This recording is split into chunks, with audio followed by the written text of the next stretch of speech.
අද අපි බලමු සර්පයෙක්ගේ සිරුර තුල මාරාන්තික විෂක් ගබඩා වෙලා තිබුණත් ඇයි ඒක එයාලගේ සිරුරටම විෂ වෙන්නේ නැත්තේ කියලා. ඒ කියන්නේ සර්පයෙකුට තවත් මිනිසෙක්ට හරි විශාල සතෙකුට හරි එකපාරින් මරණය ගෙන දෙන්න පුළුවන් විෂක් තිබිලත් මේ වගේ විෂක් ඒ සර්පයාගේ ඇඟ ඇතුලේ එයාට කිසිම හානියක් වෙන්නේ නැතුව ගබඩා වෙලා තියෙන්නේ කොහොමද කියලා. මේක මේ විදිහට වෙන්න හරි අපූර්ව හේතු කීපයක් තියෙනවා. පළවෙනි එක තමයි මේ සර්පයන්ගේ විෂ නිපදවන්නේ විෂ ග්‍රන්ථි මගින් විතරයි. කුඩා මල්ලක් වගේ වෙන මේ විෂ ග්‍රන්ථි සර්පයන්ගේ හිසේ පිහිටලා තියෙනවා. මේ මල්ල ඇතුලේ තමයි මේ විෂ නිපද වෙන්නේ.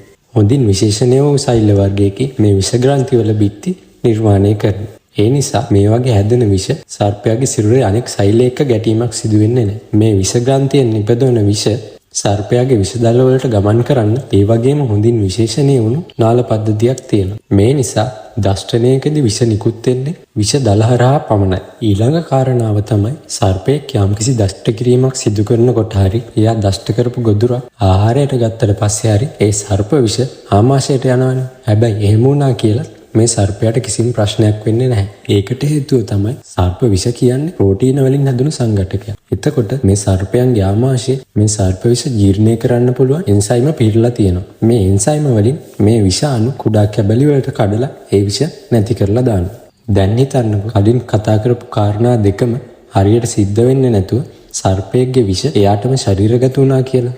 එහෙම වුණත් මේ සර්පයාට කිසිම ප්‍රශ්නයක් වෙන්නේ නැහැ. ඒකට හේතුව තමයි සර්ප විෂ කියන්නේ ප්‍රෝටීන වලින් හැදුණු සංඝටකයක් කියලා කියවනේ. මේ විෂට සිරුරට හානි කරන්න ඒ විෂ අණු වලට ගැළපෙන ප්‍රතිග්‍රාහක අණුවකට බැඳෙන්න ඕනේ. ඒ කියන්නේ නියුරොටොක්සින් එකක් ගත්තොත් එහෙම ඒ විෂ සංඝටකය සිරුරේ තියෙන ස්නායු පද්ධතියේ විශේෂ ප්‍රතිග්‍රාහක අණු වලට බැඳුනට පස්සේ තමයි එයාට යාගේ හානිය කරන්න පුළුවන් වෙන්නේ. මේ සර්පයන්ගේ සිරුරේ මෙන්න මේ ප්‍රතිග්‍රාහක අණු පිහිටන්නෙත් නැහැ. ඒ නිසා ඒ විෂ සංඝටකයට කිසිම හානියක් කරගන්න බැරුව සිරුරේ තියෙනවා. මෙන්න මේ නිදහසේ තියෙන විෂ අණු ඒ සර්පයාගේ සිරුරේ තියෙන ප්‍රතිශක්තිකරණ පද්ධතියට අය තවත් සෛල වර්ගයක් මගින් හඳුනගෙන ඒ විෂ සංඝටක ටික විනාශ කරලා දානවා. මෙන්න මේ හේතු නිසා සර්පයෙක්ගේ විෂ එයාගේම සිරුරට ඇතුළු වුණාට කිසිම හානියක් වෙන්නේ නැහැ.